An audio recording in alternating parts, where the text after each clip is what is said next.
Alright guys, today I'm going to be going over the story No Dream is Impossible by Julie Adams. This took place on the Bob Edwards Show, NPR, September 25th, 2009. From the time I can remember, I have wanted to be an actress. No one in my entire family had ever had artistic yearnings, so they looked upon my girlish dreams as a rather silly and impractical phase, which I would surely outgrow, and then settle down in Arkansas like my more sensible cousins. But the dreams were still there when I reached the age of 20, and I came to a rather shaky decision that I had to try it. In the years since that day, I've come to realize that whatever part of myself forced me to strike out rather haphazardly for Hollywood is the only real wisdom I possess. That part of me seems to know that no matter how difficult achieving my goal might be, or even if I never achieve it, I would be happier striving towards my dream than if I tried to find security in a life I was unsuited for. This knowledge and quiet surety came from within me, and yet seemed to have its source far beyond comprehension of my wavering and indecisive personality. It alone kept me from quitting during the first year, in which I discovered how right my family was in warning of the difficulties in store for me with no financial backing. I found expensive, dramatic lessons and living costs left almost nothing for my check as a secretary, with the very necessary clothes for studio interviews. But of course, what really made me feel like catching the next bus for Arkansas was that in all the offices I managed to invade, not one casting man had looked at me with sudden interest and exclaimed, "That girl has something." My lovely air castles were quickly shattered, and I was forced to listen to the wiser inner voice again. This time, it had a new message. Look at yourself honestly. Well, this seemed simple enough, but it turned out to be very unpleasant indeed. One honest glance told me that only by unglamorous hard work over quite a few years would this gangling, unsure Arkansas girl be transformed into a dream of a fine actress. After I recovered from the first shock of this discovery, to my surprise, I began to feel stronger and more hopeful about the future. Since then, I found this inner voice always spoke the truth or made me try to find it for myself. Of course, I wandered away from it at times or rebelled when it said no to something I wanted very much at that moment. But these excursions away from my wiser self led only to confusion and unhappiness.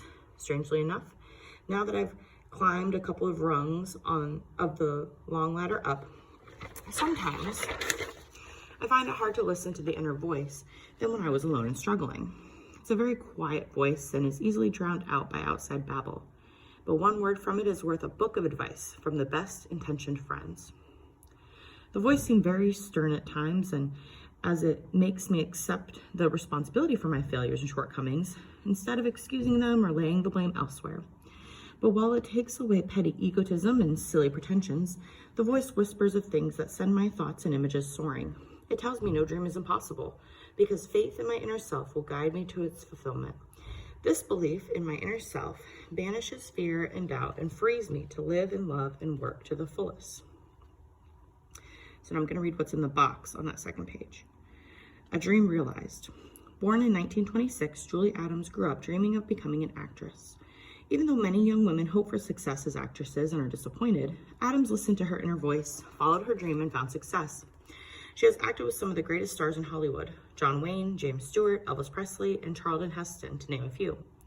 Adams is remembered best for her role in Creature from the Black Lagoon in 1954, but has acted in movies and television for more than 60 years, most recently in Lost, CSI, and Cold Case.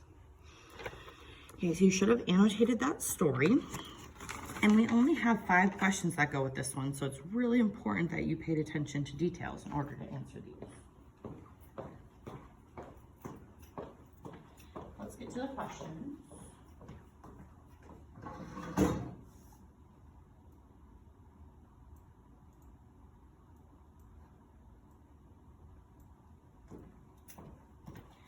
So for number 30, this selection is mainly about, so we need to look at all our choices.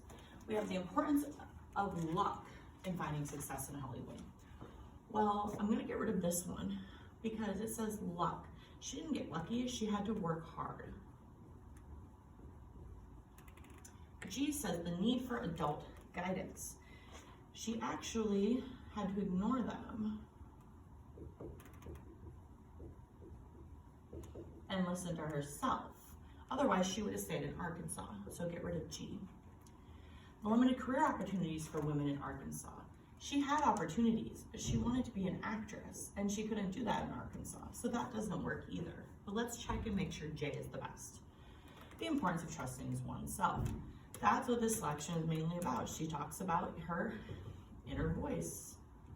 That's herself. So that is our best option, J.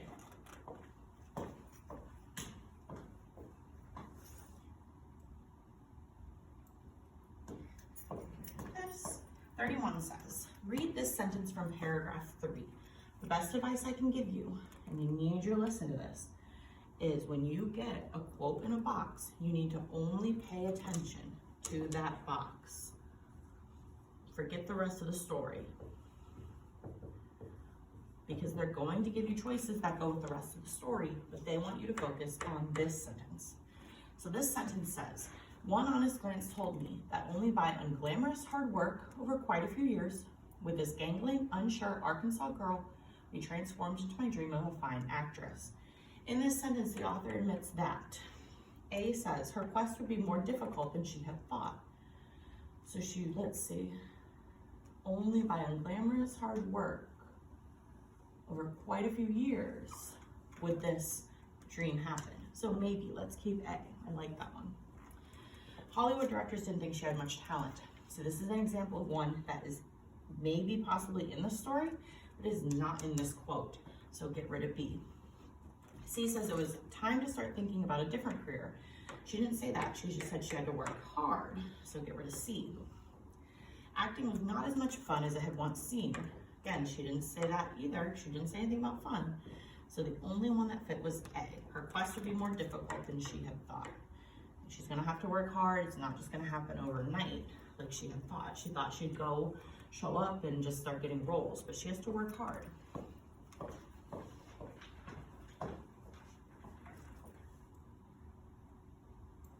All right, 32. Which line demonstrates the author's realization that she may have overestimated her abilities? So she thought she was better than she was. Okay, and on mine, I put notes, so make sure you're putting notes on your questions. You have to read all these choices. I know some of the quotes seem long, but if you don't read them and it's the one, you're gonna miss it. So this one says, but of course, what really made me feel like catching the next bus for Arkansas was that in all the offices I managed to invade, not one casting man had looked at me with sudden interest and exclaimed, that girl has something. Overestimated. Well, this shows that she overestimated because she thought she was gonna walk right in and get noticed, but that's not what happened. So let's keep F. G says, since then I found this inner voice always spoke the truth or made me try to find it for myself. That's not about overestimating her abilities, thinking she's better than she was. So get rid of G. No one in my entire family had ever had artistic yearnings, so they looked upon my girlish dreams as a rather silly and impractical phase, which I would surely outgrow and then settle down in Arkansas like my more sensible cousins. This one is actually kind of the opposite. This is her family underestimating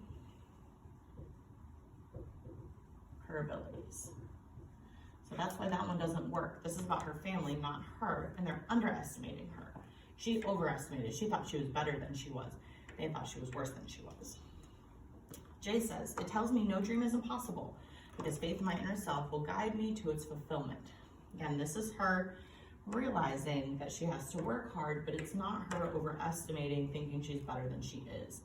The only one that showed that is F. She realized, oh my gosh, I'm not as good as I thought I was. Nobody's like, wow, when I walk in. So F is our best choice. And let's go down to 33.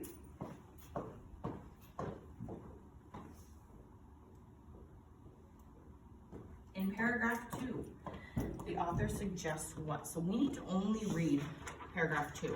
They do this on purpose. Remember, if they give you somewhere specific to look, only look there. So paragraph 2 says, in the years since that day, I've come to realize that whatever part of myself forced me to strike out rather haphazardly for Hollywood is the only real wisdom I possess. That part of me seemed to know that no matter how difficult achieving my goal might be, or even if I never achieved it, I would be happier striving toward my dream than if I tried to find security in a life I wasn't suited for. This knowledge and quiet surety came from within me, and yet seemed to have its source far beyond comprehension of my wavering and indecisive personality. It alone kept me from quitting during the first year in which I discovered how right my family was in warning of the difficulties in store for me with no financial backing. Always reread, because I wouldn't have remembered what was in paragraph 2. So reread, then go to your questions, and keep that paragraph up as you're looking. She knew that she would become a successful actress as long as she worked hard. Okay, so this one is in the whole story, but not in paragraph 2, because she didn't say anything about working hard in paragraph 2. So get rid of A. A lot of you might have picked A because that's the theme of the story, but you need to focus on just that paragraph. B says, failing would be acceptable as long as she had made the effort to succeed. She does say, I would be happier striving for my dream than if I tried to find security in a life I was unsuited for. That is saying that she would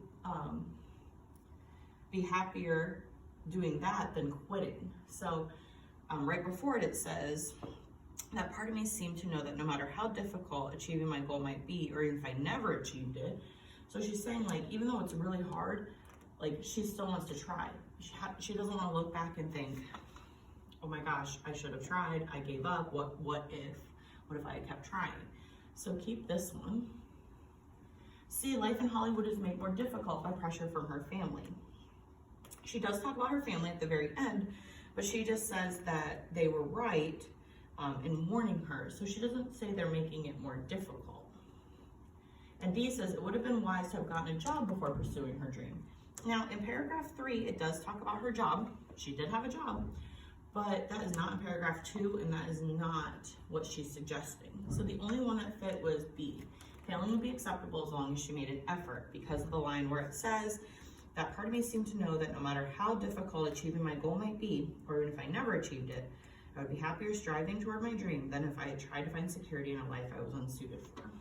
B is our best option. And then 34.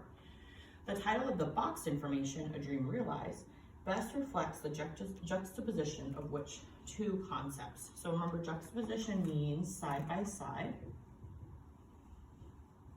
So that's always going to be a comparison. And you see we have two things that we're comparing.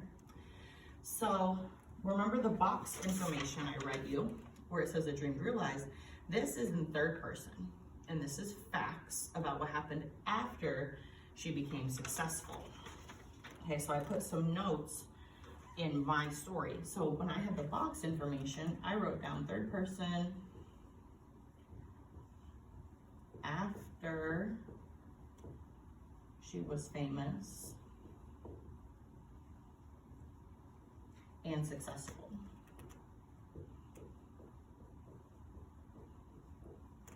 The story underneath, I put that was first person, because she's the one telling it. She's younger, and that is a self-reflection. So those are some notes I put on my story.